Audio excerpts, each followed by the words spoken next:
ብዙ ሰዎች መካሪ ነህ ይሉኛል። ያው ስመክር ህይወቴ ስለተቃና ሁሉም ነገር ስላስተካከልኩኝ ሳይሆን ካስተካከልኳት ከድሮ ማንነቴ ተነስቼ ነው ያረምኳትን ነገር መመክረው።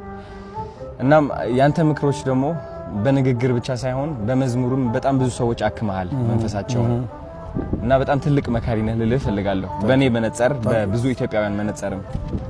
እና አንዲት ጥያቄ ደግሞ በህይወትህ በጣም ከባድ የምትላት ቀን መቼ ነች? ስለዛች ቀን ብትነግረን በጣም ደስ ይለኛል። እውነት ነው ማልዋሽህ። አሁን ወዳለሁበት ገብረዮሐንስ ወደ መዝሙር ዓለም ለመሻገር የሄድኩባቸው ሁኔታዎች አሉ። አሁን እኔ ወደ ኋላ ተመልሼ አማርኛ ያፍታታው አልነግርህም፣ ታውቀዋለህ። ከ12ኛ ክፍል ሲኤልሲ ውጤት በኋላ የነበረው ህይወት በጣም ከባድ ነበር። እኛ የመንግስት ተማሪዎች ነን እንደምታውቀው የነበር ነው ሶሪ።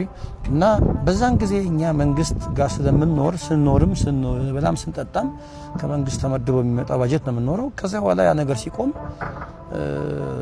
ግራቀኝ ጨለማ ይሆንብሃል። እና እኔ ዛን ጊዜ ዋጋ ለመክፈል የሄድኩባቸው መንገዶች ነበሩ። በተለይ ግን ወደ መንፈሳዊ መዝሙር ለመስራት አልጋ ባልጋ ነበር ይመስለኝ። ቤተ እግዚአብሔር ጋር ስገባ ሁሉ ነገር ክፍት ነበር ይመስለኝ። እና ጥቂት የዛን ጊዜ ያየኋቸው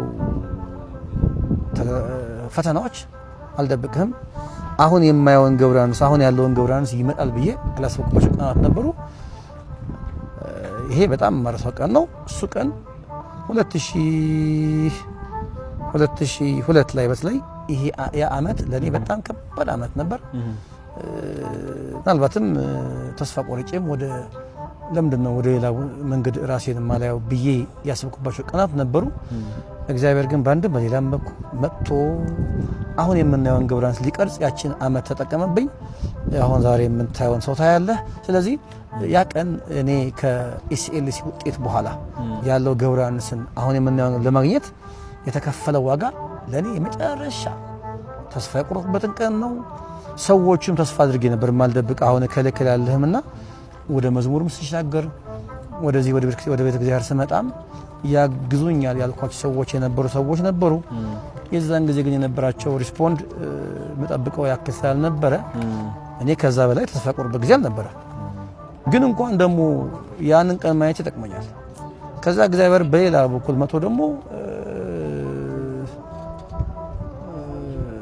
ሰው አስነሳ እና አሁን የምናየውን ገብረዮሐንስ ቀስ በቀስ ለማየት ደርሰናል። እና ያቺ 2002 ዓመት በተለይ በጣም ከባድ ዘመን ነበር። ዋው 15 ዓመት ያልኩህ ነው። በጣም ብዙ ነገር አልፋል። ከዚህ ሁሉ ጥንካሬ በስተጀርባ ትልቅ ፈተና አለ። እሱን ፈተና ስላለፍክ ነው እዚህ ደረስከው። ዋው